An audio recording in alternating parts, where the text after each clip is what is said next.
Shalom saudara-saudaraku yang diberkati oleh Tuhan, kembali lagi dengan kami di dalam channel His Judgment Media Ministry. Pada kesempatan kali ini kita akan kembali mempelajari pelajaran sekolah sahabat kita. Namun sebelum itu saya mengundang kita semua untuk tunduk kepala, kita berdoa. Bapa di surga, terima kasih untuk berkat Tuhan yang boleh kami rasakan sampai pada saat ini. Saat ini kami akan mempelajari firman-Mu melalui pelajaran sekolah sahabat. Tuntun kami Tuhan. Di dalam nama Yesus Kristus kami sudah berdoa dan mengucap syukur. Amin. Judul pelajaran sekolah sahabat kita pada saat ini adalah kontroversi di Yerusalem. Ayat-ayat yang akan kita pelajari pada pelajaran sekolah sahabat kita pada saat ini antara lain, kita akan belajar dari kitab Markus pasal 11 dan dari kitab 1 Raja-Raja, kitab Sakaria, kitab Yesaya, Yeremia, dan kitab Markus pasal 12.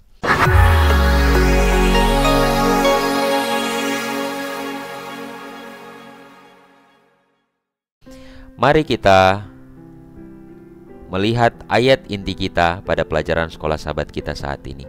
Ayatnya terdapat di dalam Markus pasal 11 ayat 25. Firman Tuhan demikian, "Dan jika kamu berdiri untuk berdoa, ampunilah dahulu sekiranya ada barang sesuatu dalam hatimu terhadap seorang, supaya juga Bapamu yang di sorga mengampuni kesalahan-kesalahanmu." Saudara-saudaraku yang diberkati oleh Tuhan, pada pelajaran kita, di fase terakhir pelayanan Yesus adalah di kota Yerusalem. Dalam pelayanannya di Yerusalem terjadi banyak kontroversi antara Yesus dan para pemuka agama Yahudi, atau mungkin yang sering kita kenal ahli-ahli Taurat dan orang Farisi.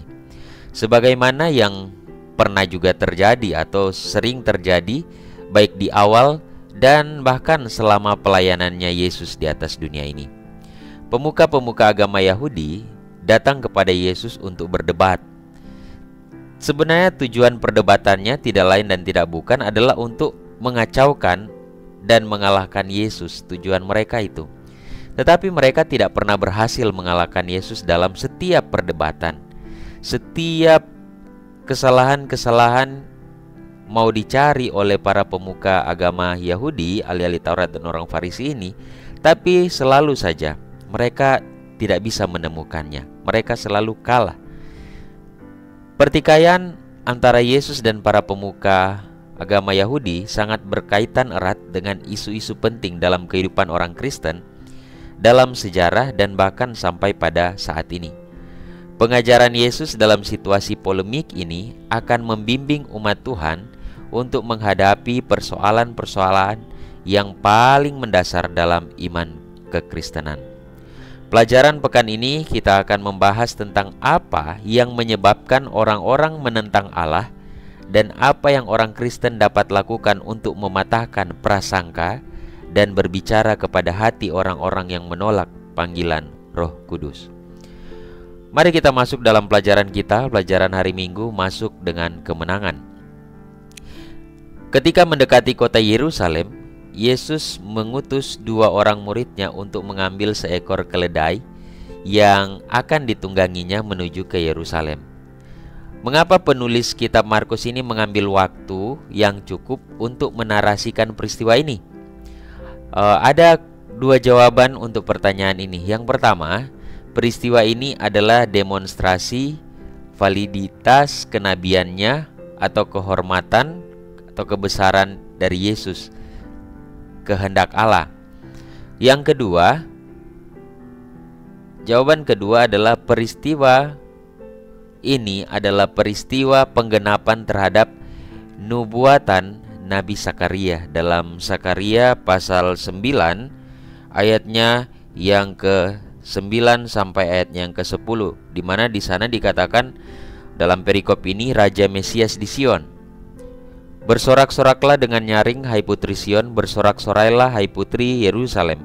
Lihat rajamu datang kepadamu, ia adil dan jaya. Ia lemah lembut dan mengendarai seekor keledai beban yang mudah. Ia akan melenyapkan kereta-kereta dari Efraim dan kuda-kuda dari Yerusalem.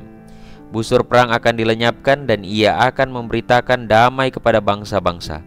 Wilayah kekuasaannya akan terbentang dari laut sampai ke laut dan dari sungai Efrat sampai ke ujung-ujung bumi. Jadi ini jawaban kedua berdasarkan nubuatan kitab Sakaria. Peristiwa ini juga mengingatkan sebuah peristiwa di mana Salomo dia juga menunggangi keledai ketika menuju Yerusalem untuk mewarisi tahta ayahnya atau Daud. Yesus memasuki kota Yerusalem melalui gerbang emas menuju bait suci. Penduduk kota Yerusalem digegerkan oleh peristiwa ini. Banyak orang menjadi sadar akan tindakan simbolis tersebut sehingga mereka berseru Hosana. Jadi ketika Yesus melakukan hal ini, banyak yang sadar, oh iya, ini menandakan Mesias akan datang dan lain sebagainya. Sehingga mereka berseru Hosana. Nah, istilah Hosana pada zaman Yesus itu berarti bahwa selamatkanlah sekarang, tetapi juga dapat berarti menjadi pujian bagi Allah. Kita tahu bersama bahwa pada saat itu orang-orang Yahudi mereka sementara menantikan Mesias yang akan menyelamatkan mereka. Bangsa Israel menantikan Mesias yang akan menyelamatkan mereka, seorang pembebas. Konsep mereka adalah dia ini akan menolong mereka dari kekuasaan Romawi. Jadi melepaskan mereka dari perbudakan ini. Tapi mereka keliru. Di pelajaran-pelajaran sebelumnya Yesus sudah katakan bahwa dia akan mengalami penganiayaan, penderitaan. Inilah yang akan dialami. Tapi bagi mereka ini adalah sebuah hal yang dalam dunia politik ya. Mesias ini sangat pribadi. Sehingga kita ingat peristiwa di mana ketika Yesus menyembuhkan seseorang yang sakit dan lain sebagainya, dia selalu bilang, jangan dulu sampaikan, diam, jangan dulu beritakan tentang dia. Karena apa? Karena pada saat itu ini sangat krusial, agak berbahaya ya. Nanti segala rencananya bisa saja gagal. Itulah sebabnya ada waktu-waktu khusus yang dia tahu bahwa ini yang tepat, ini yang terbaik. Makanya ketika kita melihat peristiwa-peristiwa penyembuhan, dari penyembuhan yang satu ke penyembuhan yang lain itu selalu disampaikan, tenang, diam dulu, jangan beritakan. Tapi ada yang dia bilang sampaikan. Jadi Yesus tahu waktu-waktu yang tepat. Nah sekarang akhirnya ketika kita membaca Injil Markus, kita mengerti mengapa di awal pelayanan Yesus dia selalu melarang orang menyingkapkan identitasnya. Dia sendirilah yang akan menyatakan identitasnya sendiri sebagai Raja Mesias yang dinantikan oleh orang Israel. Setelah memasuki Yerusalem, dia langsung mengajak murid-muridnya ke Betania. Ini yang terjadi peristiwa dia memasuki Yerusalem. Kemudian dalam peristiwa ini ada satu kisah di mana dia mengutuk pohon dan dia juga membersihkan bait suci dari segala hal yang tidak berkenan. Keesokan harinya Yesus berangkat dari Betania ke Yerusalem yang jauhnya sekitar 3 km.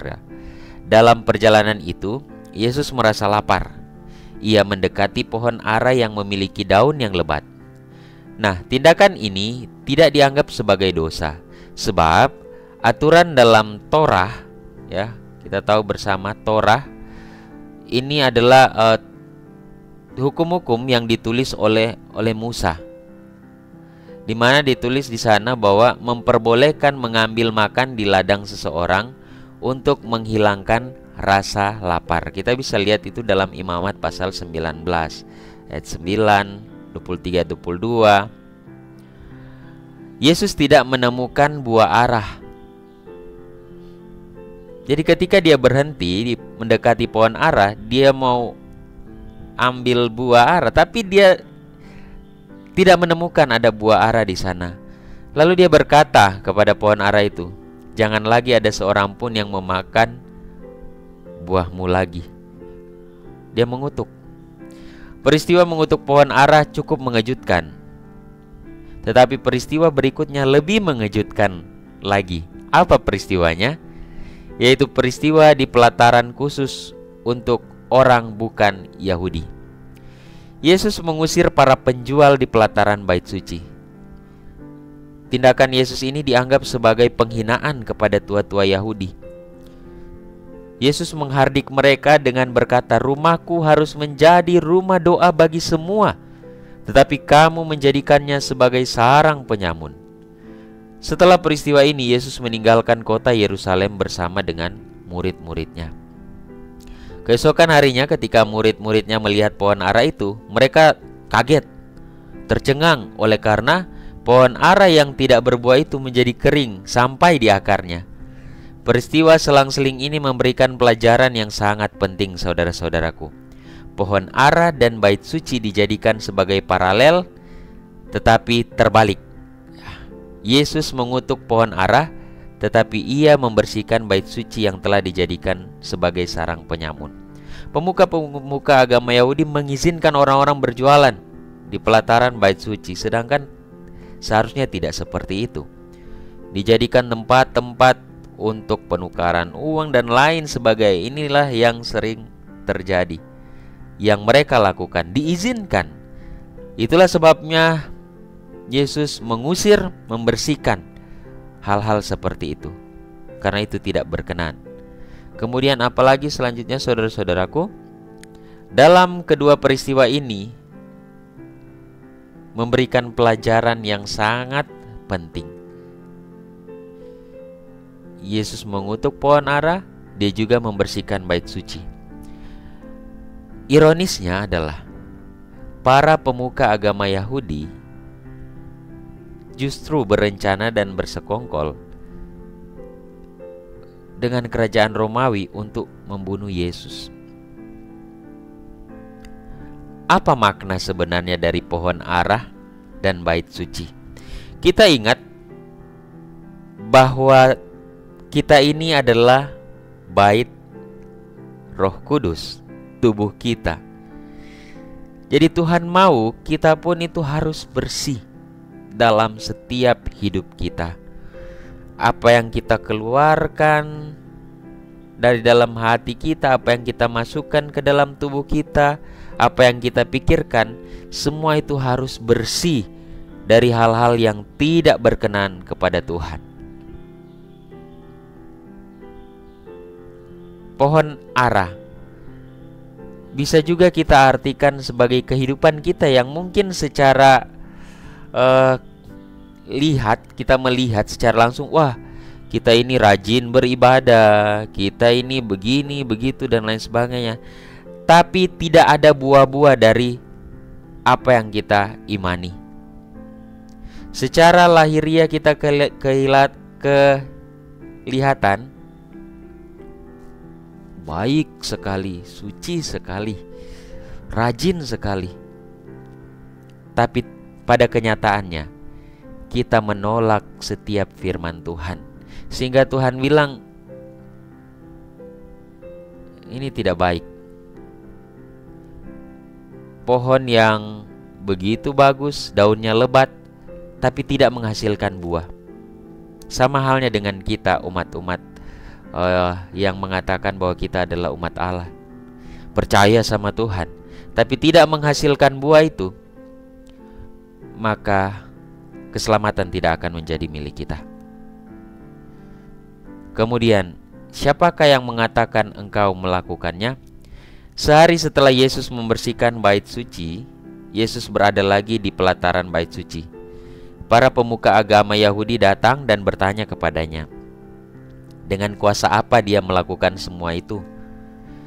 Kembali lagi, tujuan pertanyaan mereka adalah bukan untuk mencari kebenaran, tetapi ingin menjebak Yesus. Yesus berterus terang bahwa ia melakukan semua itu atas wewenang dari Allah. Orang-orang Yahudi menyangkal dan mengolok Yesus dengan berkata, tidak mungkin, sebab dia hanya seorang tukang kayu.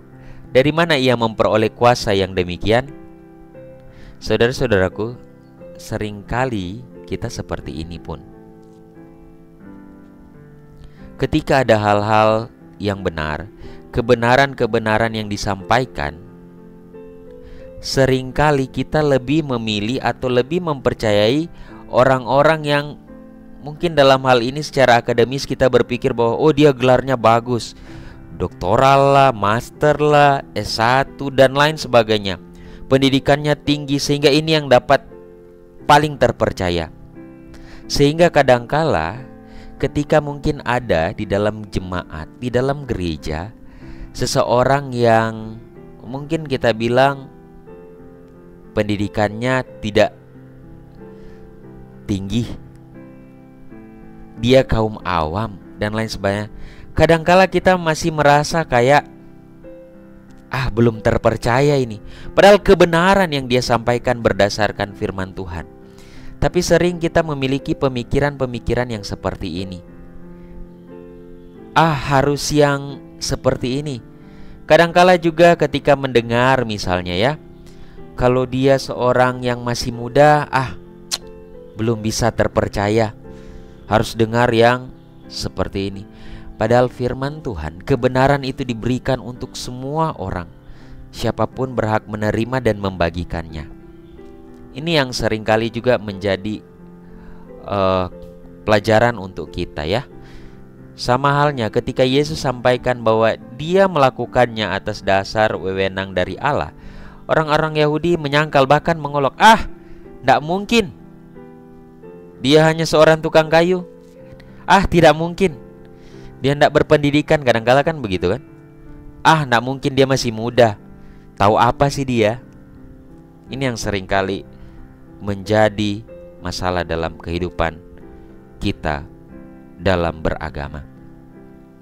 Yesus tahu maksud mereka, sehingga Yesus menggunakan standar logika yang sama untuk bertanya kepada mereka. Yesus sampaikan, apakah baptisan Yohanes berasal dari Allah atau manusia?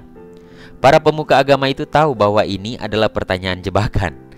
Jika mereka berkata dari Allah, Yesus akan bertanya, mengapa kamu tidak percaya? Tapi jika mereka berkata dari manusia, mereka akan takut kepada orang banyak. Menyadari akan jebakan ini, mereka berkata, kami tidak tahu. Kadangkala orang seperti ini ya, sudah tahu kebenaran atau hal-hal yang baik, tapi hanya untuk menghindari mungkin akan inilah, akan itu, atau nanti harga dirinya turun lah, atau apalah. Kadang-kala, saya tidak tahu, padahal tahu gitu. Dengan demikian Yesus memiliki kesempatan untuk menolak pertanyaan mereka. Karena mereka tidak menjawab itu, Yesus pun menolak pertanyaan mereka. Tidak perlu dijawab karena mereka pun tidak menjawab pertanyaan itu. Yesus memberikan perumpamaan tentang penggarap-penggarap kebun anggur yang jahat. Perumpamaan ini mirip dengan apa yang dituliskan dalam kitab Yesaya pasal 5, yang adalah merupakan penghakiman terhadap Israel yang tidak setia. Tuhan telah mengutus hamba-hambanya kepada para penggarap, tetapi para penggarap membunuh hamba-hamba yang disuruhnya. Pemilik ladang mengutus anak kesayangannya, namun ia dianiaya dan dibunuh supaya mereka mewarisi kebun anggur tersebut. Ketika Allah menyampaikan kebenaran-kebenaran melalui para nabi, bangsa Israel tetap bersungut. Ada yang setia, tapi ada juga yang tidak. Dan ketika pada akhirnya Allah mengutus anaknya, anak satu-satunya kesayangannya, dia juga dianiaya, bahkan dibunuh. Inilah yang terjadi. Perumpamaan ini adalah merupakan peringatan dan panggilan terakhir kepada orang Yahudi pada saat itu dan para pemuka agama untuk bertobat. Apa yang terjadi?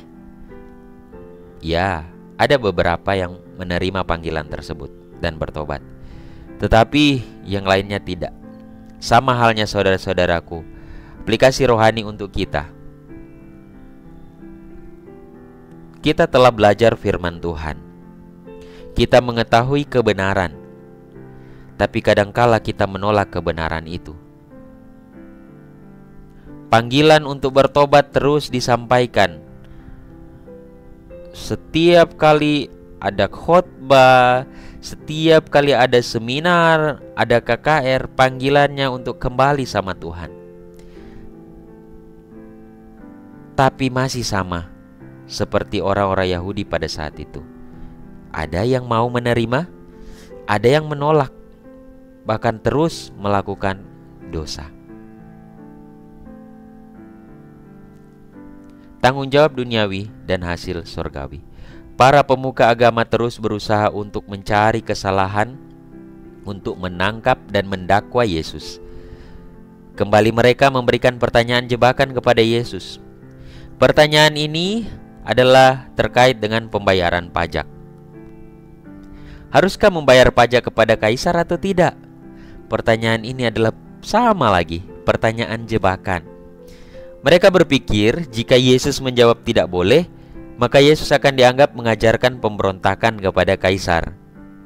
Dan ini sangat berbahaya, karena pada saat itu mereka sementara dalam kekuasaan Kekaisaran Roma. Dan ini adalah pelanggaran yang fatal kan, kalau dia salah jawab. Inilah tujuan dari pemuka-pemuka agama Yahudi. Tetapi mereka berpikir kalau Yesus bilang iya, Yesus akan dianggap bersalah terhadap hukum Allah. Tapi apa yang terjadi, saudara-saudaraku? Lagi-lagi mereka gagal.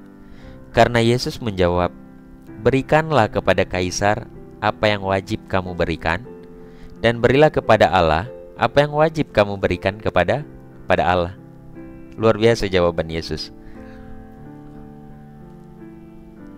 Lalu datanglah orang Saduki dan bertanya kepada Yesus tentang kemungkinan kebangkitan orang mati.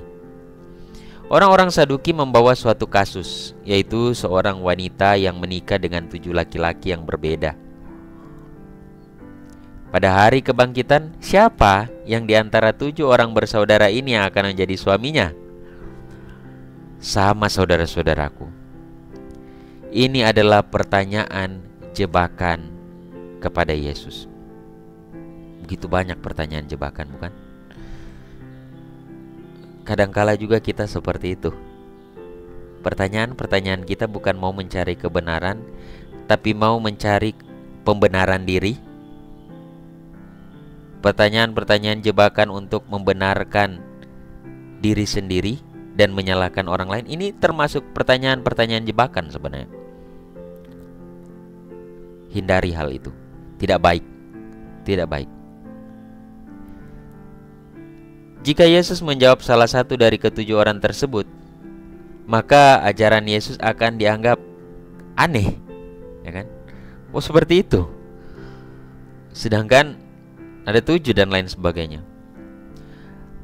Tahukah saudara-saudaraku, dari kisah ini kalau kita baca, Yesus tetap selalu berhasil keluar dari jebakan mereka. Yesus mengatakan bahwa di sorga tidak akan ada perkawinan, melainkan akan hidup seperti malaikat di sorga.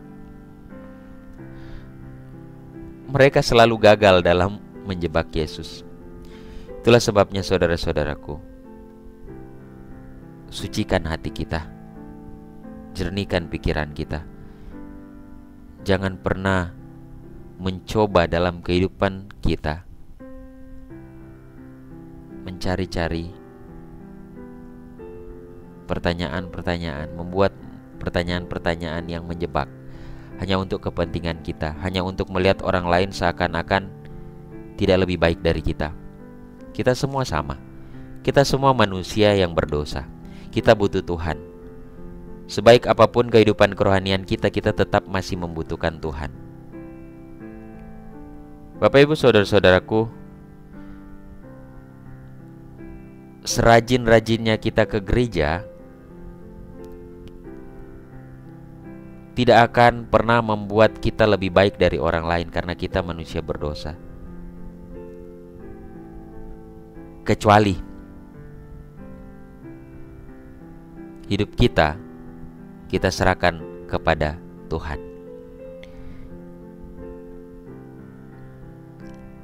Kerajinan kita ke gereja itu membuktikan bahwa kita mengasihi Tuhan, karena Tuhan sudah lebih dahulu mengasihi kita. Bukan untuk saya rajin supaya saya lebih baik dari orang lain, tidak.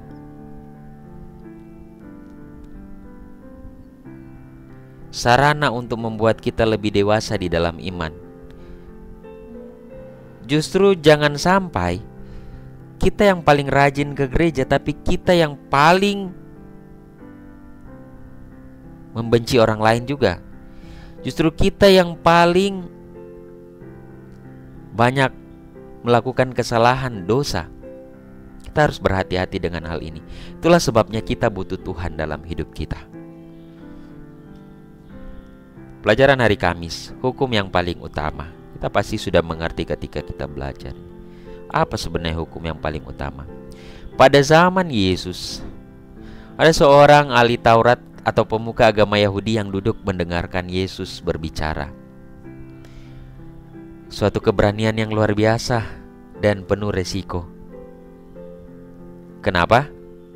Karena ingat, kebanyakan dari ahli-ahli Taurat dan pemuka agama Yahudi itu, mereka selalu tujuannya mencari kesalahan. Tapi ada yang dia duduk, dia melawan arus itu. Adalah orang-orang jujur yang berani melawan arus utama, ya kan? Masih adakah kita seperti itu? Dia berani. Dengan tenang dia mendengarkan Yesus dengan seksama. Dia datang kepada Yesus dan dia mengajukan pertanyaan mengenai hukum yang terutama dalam seluruh hukum Taurat. Yesus merespon pertanyaannya dengan mengutip Perjanjian Lama. Kasihilah Tuhan Allahmu dengan segenap hati, jiwa, pikiran, dan kekuatanmu. Ini terdapat di dalam kitab Ulangan pasal 6 ayat 4 sampai ayatnya yang kelima. Lalu Yesus kembali mengutip Torah. Kasihilah sesamamu manusia seperti dirimu sendiri dalam Imamat pasal 19. Kata kasih dalam kedua hukum ini Yesus menggunakan kata Yunani agape. Kasih yang tulus ikhlas sebenarnya, ya. Dan dalam dunia timur dekat kuno, kata ini digunakan untuk menggambarkan kesetiaan, loyalitas seseorang terhadap perjanjian yang diikat antara dua pihak. Ketika saya mengasihi seseorang, saya tidak akan pernah mengecewakannya. Itulah seperti itu. Saya akan mengikuti setiap aturan yang diputuskan sama-sama. Inilah yang dijelaskan. Dengan kata lain, mengasihi artinya setia kepada Tuhan dan loyal terhadap sesama manusia. Yesus mengatakan kepada ahli Taurat tersebut, ia tidak jauh dari kerajaan Allah.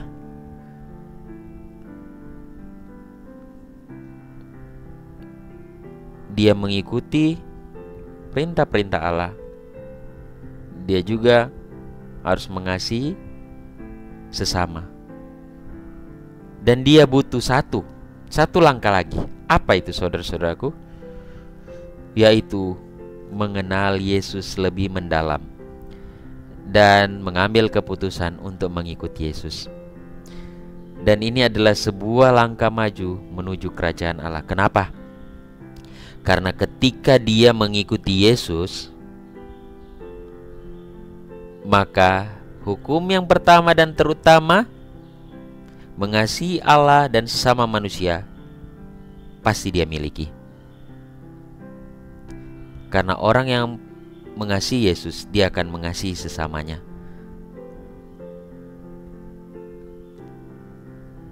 Karena itu yang Yesus ajarkan. Saudara-saudaraku, sebagai kesimpulan, Yesus berulang kali melarang untuk memberitahukan identitasnya kepada publik, karena dia sendirilah yang akan memperkenalkan dirinya bahwa dia adalah Mesias. Dan dia lakukan itu pada saat memasuki kota Yerusalem. Yesus mengutuk pohon ara sebagai simbol penghakiman terhadap Israel yang tidak setia. Itulah sebabnya, saudara-saudaraku, saya mau katakan, terkutuklah kita, saya dan saudara, jika kita tidak menghasilkan buah yang baik yang diajarkan oleh firman Tuhan. Banyak orang menghalalkan segala cara untuk mencapai tujuan mereka. Hal yang sama juga dilakukan oleh para penggarap kebun anggur Tuhan.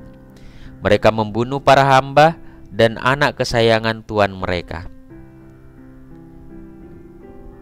karena mau ada kepentingan diri di dalamnya, sehingga berbagai macam cara dilakukan untuk menjatuhkan hamba-hamba kebun anggur. Bahkan rela mengorbankan anak kesayangan Tuhan mereka. Kita bisa memaknai hal ini.